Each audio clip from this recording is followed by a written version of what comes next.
Et mes amis, c'est le moment de retrouver celle qui est chroniqueuse dans Elle depuis pas longtemps. Vous pouvez donc la retrouver entre une page de pub pour L'Oréal et une page de pub pour L'Oréal. Ça va pas beaucoup la changer d'ici. Laëlia Véron. Merci Guillaume. Bienvenue Laëlia. Merci, bonsoir les amis, contente de vous retrouver. Mais oui. Et contente ce soir de ne pas être humoriste, car aujourd'hui je vais vous parler d'un sujet pas drôle, sur lequel je ne vais pas faire de blagues.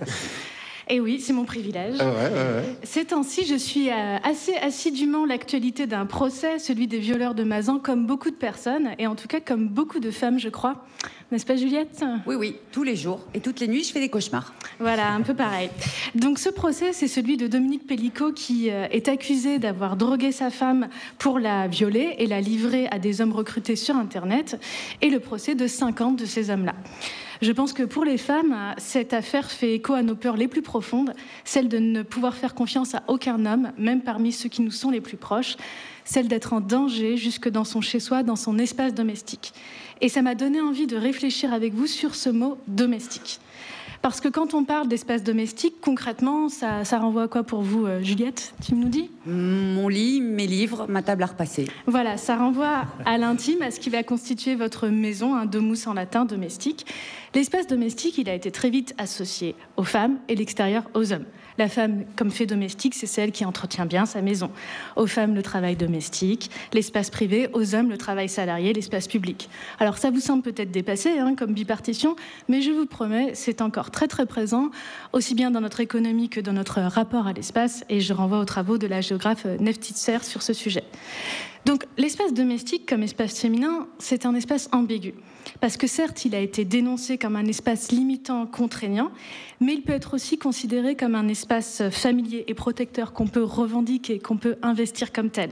C'était Simone de Beauvoir qui disait que les femmes s'investissaient dans leur intérieur parce qu'elles ne pouvaient pas investir l'extérieur et qu'elles essayaient donc, je cite, de changer cette prison en un royaume. Donc pour résumer, certes, l'espace domestique, c'est peut-être exigu, répétitif, mais ça fait moins peur que de se balader dans des ruelles sombres le soir.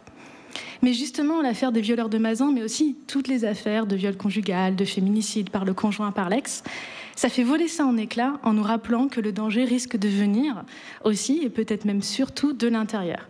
D'ailleurs, parenthèse, ça m'a fait penser à une relecture récente du conte du Petit Chaperon Rouge par Lucie Nova, qui se demande si le danger vient bien de l'extérieur, du loup, ou de l'intérieur, de la grand-mère, peut-être du grand-père, qui se révèle être un loup. Bref, en tout cas, ce qui m'intéresse d'un point de vue linguistique, c'est que ce danger-là, ce danger de l'intérieur, ça peut renvoyer à d'autres sens du mot domestique. La personne qui appartient à l'espace domestique, c'est celle qui est aussi censée servir cet intérieur. Une ou un domestique de maison, qui est éduqué, dressé, domestiqué pour cela. Un animal domestique, c'est bien l'animal qui a été dompté, domestiqué, pour ne plus être sauvage et pour ronronner sur vos genoux. Une épouse ou une compagne bien domestiquée, c'est celle qui est soumise à l'exploitation domestique, pour renvoyer au mot de la sociologue féministe Christine Delphi, qu'il s'agisse de son travail domestique ménager, relationnel, reproductif, sexuel. Sauf qu'elle n'est pas payée. Oui, voilà, ça c'est la différence. Exactement. Et c'est peut-être ça aussi que nous montre l'affaire des violeurs de Mazan, une femme domestiquée, soumise chimiquement pour n'être plus qu'un objet de consommation, une commodité, comme une autre de la sphère domestique. Après, viens chez moi, regardez mon bel écran plat, viens chez moi, violer ma femme.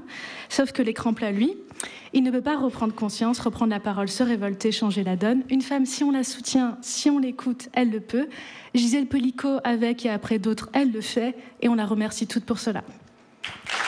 Merci Laëlia. Laëlia Véron, mesdames et messieurs.